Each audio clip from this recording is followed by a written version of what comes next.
कातिल, फरेबी, धोखेबाज, मक्कार, दोगला, इस तरह के तमाम शब्दों को एक साथ ना बोलकर सिर्फ आप एक शब्द बोल सकते हैं, अमेरिका।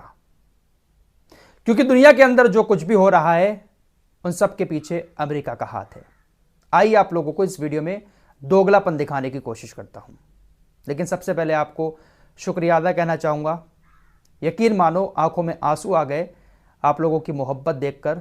कल मैंने सिर्फ एक पोस्ट किया छोटा सा, आप लोगों ने उस पर ऐसी मोहब्बत दिखाई है, ऐसी दुआएं दी हैं। क्या वजह थी वो मैं आपको बहुत जल्द बताऊंगा, लेकिन आप लोग जिस तरह से दुआओं से नवाजते हैं, यकीन मानो दिल जीत लिया। बहुत दिल से मोहब्बत करते हैं आप लोग मुझसे। फिलहाल खबर की तरफ चलते हैं।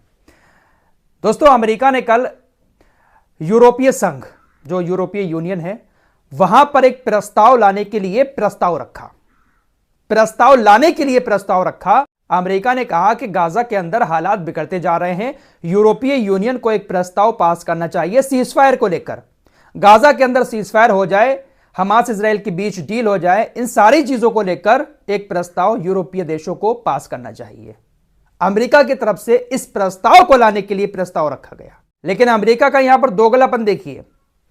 कल ही संयुक्त राष्ट्र सुरक्षा परिषद में भी नाइजीरिया की तरफ से एक प्रस्ताव लाया गया था कि तुरंत गाजा के अंदर सीजफायर हो। संयुक्त राष्ट्र सुरक्षा परिषद में अगर यह प्रस्ताव पास हो जाता तो संयुक्त राष्ट्र सुरक्षा परिषद इजराइल के ऊपर पूरा दबाव डालकर सीजफायर करवा सकता था, क्योंकि अमेरिका भी इसमें शामिल है।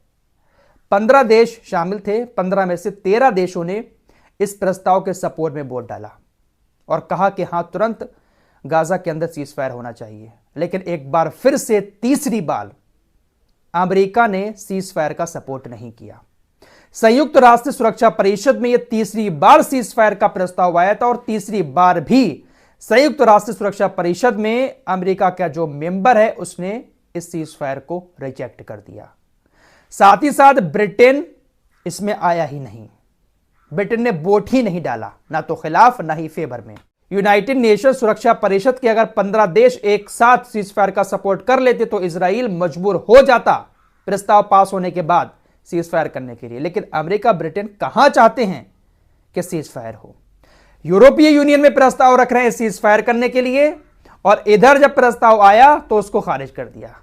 इससे ज्यादा फरेब, धोखा, दोगलापन और क्या हो सकता है। तभी तो कहा सिर्फ एक शब्द में किसी को बयां करना हो इन सारी बातों को तो सिर्फ अमेरिका कह सकता है। दोस्तों, कुछ लोगों को ऐसा लगता है कि हमारा काम बहुत आसान है, मजे के साथ हम बैठकर वीडियो बना रहे हैं, पैसा कमा रहे हैं। लेकिन जो यूट्यूबर है हमारी लाइन का, आप उससे जरा हालात पता करिएगा, किस तरह की चीजें हमारे सामने आती हैं। यूट्यूब कहां का है? अमेरिका का। इजराइल को सपोर्ट किसका है? अमेरिका का।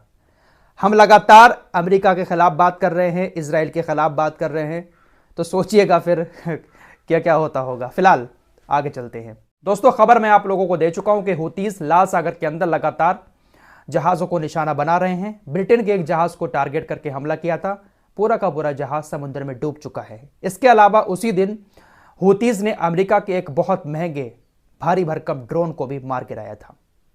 अमेरिका इसकी जांच कर रहा था कि क्या वाकई में हूतीज ने हमारे ड्रोन को मारा है या कोई और वजह थी। लेकिन अब फिलहाल पेंटागन ने इस बात को कंफर्म कर लिया है कि हां, हमारे ड्रोन को हूतीज ने ही मारा था। हूतीज ने कुछ मलबा भी जारी किया है ड्रोन का, जिसके बाद यह कंफर्म हो गया है कि इस ड्रोन को हूतीज ने ही मारा है।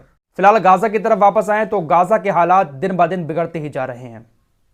भूख और प्यास की शिद्दत से लोग अपनी जान दे रहे हैं, और जो ट्रक मदद के गाजा के अंदर आ रहे हैं उन ट्रकों को इजराइल के यहूदी अब बॉर्डर पर रोक रहे हैं, नाच रहे हैं, गा रहे हैं और ट्रकों को रोक रहे हैं। वहीं दूसरी तरफ गाजा के जो बच्चे हैं वो कूड़े कचरे में छोटी मोटी चीज़ खाने की ढूंढ रहे हैं। हालत ऐसी हो चुकी है कि घनी आबादी की वजह से, उमस की वजह से 6 में से 1 बच्चा कुपोषण का शिकार होता जा रहा है। रॉयटर्स की रिपोर्ट के मुताबिक गाजा के अंदर अब एक भी अस्पताल ऐसा नहीं बचा है जिसमें एक भी बच्चे का इलाज कराया जा सके। 85% गाजा की आबादी बेघर हो चुकी है और सभी लोग अब एक ही जगह पर इकट्ठा होकर रह रहे हैं। भीड़ भाड़ बहुत ज़्यादा हो गई है, जिसकी वजह से कई सारे वायरस पनप रहे हैं। डायरिया और कुपोषण का शिकार 6 में से 1 बच्चा गाजा के अंदर हो रहा है। अगर ऐसा ही चलता रहा तो हर एक बच्चा डायरिया, वायरस और कुपोषण का शिकार हो सकता है। उधर लेबनान के बॉर्डर की तरफ चलें तो हिजबुल्लाह वहां पर अभी भी इजराइल के ऊपर एक के बाद एक हमले किए जा रहा है। अब दिक्कत यह है कि सैकड़ों किलोमीटर तक इजराइल ने अपनी बस्तियों को खाली करा दिया है। एक भी यहूदी वहां पर मौजूद नहीं है, जिस वजह से इजराइल के लोगों की जान कम जा रही है। कल शाम की खबर है, हिजबुल्लाह ने 3 एंटी टैंक मिसाइल जो इजराइल का गलील एरिया है वहां पर छोड़ी हैं। इजरायली मीडिया ने बताया कि हिजबुल्लाह लेबनान के बॉर्डर पर कामयाब हो चुका है। हिजबुल्लाह उत्तरी कब्जे वाले फिलिस्तीन में एक तरह की सुरक्षा बेल्ट लगाने में कामयाब हो चुका है, क्योंकि पूरी की पूरी बस्तियां वीरान हो गई हैं। बस्तियों के वीरान होने का मतलब यह है कि हिजबुल्लाह उस बॉर्डर पर जीत चुका है। दोस्तों, वापस हूतीज की तरफ आए तो हूतीज अब उन सारे देशों के युद्धपोतों को भी लाल सागर के अंदर निशाना बना रहे हैं, युद्धपोतों पर हमला कर रहे हैं जो देश इजराइल के साथ खड़े हुए हैं।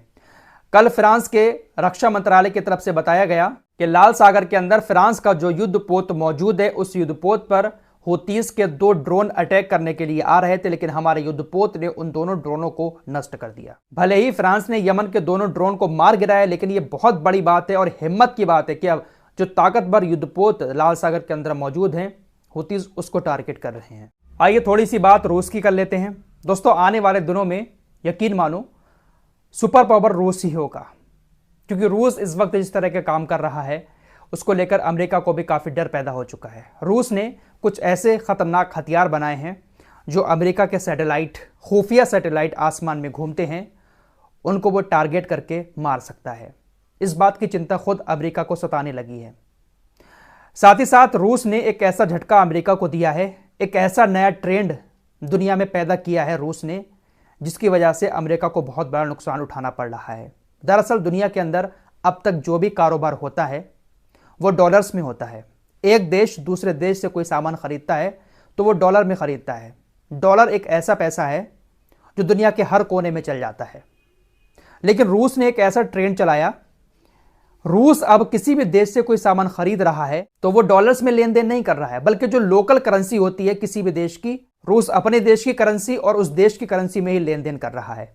बड़ी खबर यह आ रही कि चाइना और रूस ने भी जो कारोबार है अपने बीच का वो डॉलर्स में खत्म कर दिया है। रूस ने चाइना को भी अपने साथ मिला लिया है। चाइना अगर डॉलर्स में कारोबार बंद कर देता है तो यकीन मानो अमेरिका को बहुत बड़ा नुकसान उठाना पड़ेगा, क्योंकि चाइना एक ऐसी जगह है जहां से पूरी दुनिया के अंदर सामान जाता है। जो चीजें चाइना के अंदर मिल जाती हैं वो दुनिया के किसी कोने में नहीं मिल सकती। तो चाइना और रूस ने ऑफिशियली अपने सारे लेन देन को डॉलर्स में बंद कर दिया है। मिस्र के बारे में भी आपको जानकारी दे चुका हूं कि मिस्र ने भी अमेरिकी डॉलर्स में अपना कारोबार अब बंद कर दिया है। दुनिया में तकरीबन 16-17 देश अब हो चुके हैं जो डॉलर्स में लेन देन नहीं कर रहे हैं। तो रूस ने यह नया ट्रेंड चलाया और दुनिया भर के देश अब इसको फॉलो कर रहे हैं, जिसका नुकसान सीधे तौर पर अमेरिका को उठाना पड़ रहा है। फिलहाल इस रिपोर्ट में इतना ही। मिलते हैं कुछ और नई खबरों के साथ, तब तक के लिए अपना ख्याल रखिए। अल्लाह हाफिज।